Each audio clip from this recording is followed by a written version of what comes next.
que digamos que la traducción sería la sustentación de tu proyecto. Imagínense que ya tienen armado su proyecto, tienen la idea, han escrito el guión, y si no tienen el guión, han escrito el tratamiento de la historia, arman el plan tentativo del casting, los documentos que avalen el proyecto. Imagínense que un grupo ha ideado un guión de un largometraje, han conseguido que la UPAO les dé un auspicio institucional, no necesariamente de dinero, sino institucional, dándoles los servicios, la logística, que es súper importante, las cámaras o las islas de edición, la isla de radio, de sonido. Eso para ustedes es un gran aval, porque es ya como una base para poder empezar a desarrollar el proyecto. Piensan luego en el reparto, en el casting, arman su currículum para ver qué formación tienen, qué experiencia. Si no la tienen profesionalmente, los trabajos que han hecho en la universidad les van a servir un montón para su portafolio. Un plan tentativo de financiamiento de lo que costaría la película. Y todos esos documentos se reúnen en una carpeta, y cuando uno va a buscar dinero o un auspicio, un patrocinio, sueles tener una entrevista que es muy corta, a veces suelen darte 10 minutos, 15 minutos con esa persona que va a atender, y en esos 5 o 15 minutos que tienes que capturar la atención del productor, del posible coproductor, para que te pueda enganchar con tu proyecto. Cuando estudié en España me hicieron un ejercicio de cómo vender un proyecto, que nos imagináramos que bajábamos por un ascensor del piso 6 al piso 1, que de pronto entrábamos y nos encontrábamos con el coproductor en el lado, y solamente teníamos esos 6 pisos que demoraba bajar el ascensor para contarle en ese tiempo corto cuál era el beneficio cuál era nuestra idea, y que el productor se pudiera interesar. Entonces hay que ser muy rápidos en el sentido de saber cuál es la ventaja diferencial de tu proyecto. Los productores, los auspiciadores, los empresarios reciben tanta información que hay que priorizar y ver cuál es el gancho por el cual vas a poder atraer a ese posible interesado en poner dinero, en auspiciar tu proyecto. Pueden ser los actores, puede ser una idea súper creativa, puede ser que el proyecto cueste mucho y sin embargo sea una idea muy atractiva. Entonces hay que darle un gancho al proyecto para poder saber venderlo. Y por eso es lo más importante para iniciar un proyecto, ¿no? Tenerlo aterrizado en papel. Si tienen alguna más preguntas. Buenos días. ¿Sí escuchan? Sí. No. Una pregunta. ¿Qué se deberíamos incluir sí o sí las bajos que vamos en aquí? Me refiero, la producción se lleva libre en un desierto, en un bosque, en ciudades, por ejemplo, en los estudios que se tenga que hacer con clima, la relación con el clima, tiene que incluir la preproducción, los gastos que podría conllevar si es que hay un torrente que tú no te esperabas, una tormenta o algo inesperado que puede pasar. ¿Incluyen la preproducción o solamente te retrasan los días y te incomoda la grabación al momento que está produciendo la grabación? Bueno, imagínate que ya conseguiste el posible financiamiento. Lo primero que la siguiente etapa después de hacer este trabajo de armado del proyecto es armar un presupuesto. Y cualquier presupuesto siempre hay un porcentaje del 100%, tienes que calcular un 3% de imprevistos. Ese porcentaje de imprevistos está justamente destinado a ese tipo de problemas que pueden pasar, ¿no? Que por el clima te hace cancelar, colgar una toma, mejor dicho, una escena, o también que tú hayas planificado rodar el día 1 y de pronto ese día 1, no sé, hubo un terremoto y no puedes empezar y tienes que jalar una semana más de rodaje. Se supone que en el presupuesto uno tiene que incluir un tema de contingencias, de imprevistos. De hecho, en Una sombra al frente, que no sé si la mayoría la llegó a ver ayer, hay toda una escena que se desarrolla en Chanchamayo, en la selva, y habíamos calculado que fuimos a rodar en febrero, y febrero es la época en que llueve en la selva, en la ceja de selva, y la película para esa escena necesitaba que lloviera para que justamente creara el drama que implicaba que el puente se cayera por el río que sube y toda la acción que se sucede. Bueno, nosotros llegamos un miércoles, empezamos a rodar miércoles varias escenas en el río, escenas de conversación, y no llovía. Era miércoles, jueves, viernes, sábado, y no llovía.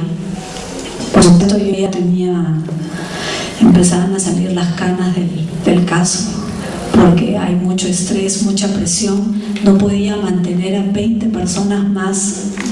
¿Hasta cuándo? ¿Qué pasaba? ¿Por qué no llovía? Entonces hay que tomar decisiones, ¿no? Si no llovía, igual había que asumir la escena, porque no nos podíamos quedar más tiempo. Felizmente el último día llovió, y ese último día que llovió, el oficio del director, el ejercicio, hay que ser muy frío. Nosotros habíamos planificado hacer las escenas con lluvia durante 2 días, pero solamente tuvimos un día de lluvia y el día siguiente nos teníamos que ir. No había forma de quedarnos más por un tema de presupuesto, pero ese día todos nos pusimos. Bueno, todos teníamos por supuesto ya la camiseta, pero había que armar una unidad, un grupo, y hacer un esfuerzo máximo, y en un solo día. Y la lluvia tampoco no la tienes calculada, tú no sabes si va a durar 1 hora, 2 horas, 3 horas, 4 horas o todo el día. El tiempo que nos permitió la naturaleza, la lluvia, la usamos, le sacamos el jugo. Hemos rodado como 50 planos, y es ahí como es importante la presencia del director, del productor, sobre todo el director, que se convierta en una suerte de líder y que la gente lo acompañe, los actores lo sigan para salir adelante con la escena. Si no hubiera llovido, creo que igual hubiéramos rodado, hubiéramos encontrado otra salida dramática. Tal vez hubiéramos colocado más sonidos en off, de que venía la lluvia, o sonidos como de movimiento, de huaico. Hubiéramos creado algún tipo de atmósfera. Hay imprevistos o actores que, por ejemplo, se te caen. O sea, en El Bien Esquivo tenía a un actor que se llama Ramsey Ross, no sé si lo conocen. Teníamos una escena de caballos, y había que hacer que corran 5 jinetes, y los 5 actores querían hacer la escena. Yo les dije, les voy a poner un doble, ¿no? Me dijeron, vamos a hacerlo, queremos hacerlo. Bueno, hicimos la escena. A la primera escena salió lindo, dijimos, vamos a volver a repetir la toma para tener una toma de protección, siempre es importante. Y se cae Ramsey Ross y se rompe la costilla.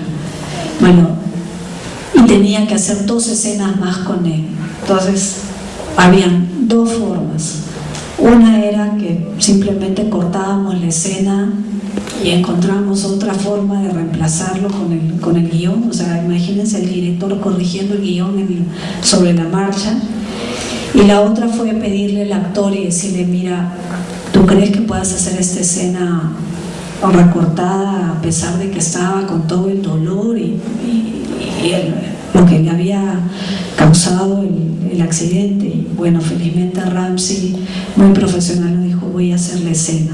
Por supuesto no se movió nada, pero ella estaba y dio una mirada, pero eso fue suficiente para poder sacar adelante la escena.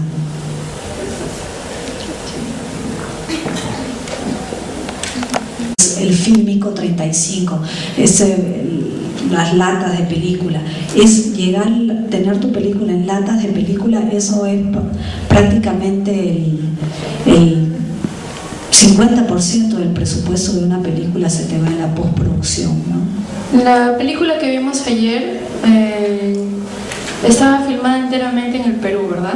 Sí. ¿Cuánto costaría, por ejemplo, hacer una película de magnitudes mucho más grandes, digamos, filmarla una parte en Holanda, otra parte en Australia, otra parte al estilo hollywoodense? Una película independiente, americana, independiente, no de Hollywood. Una película independiente no te baja de $10 millones, grabadas en una sola locación. Ahora, el Perú es uno de los países más baratos para rodar. De hecho, vienen mucho a rodar acá. Están empezando a rodar bastante. Hacen documentales. Están haciendo ahorita una miniserie americana al estilo Indiana Jones en el Cusco, en Chanchamayo. Hay unos españoles que están filmando en la Ceja de Selva. Es económico grabar en el Perú.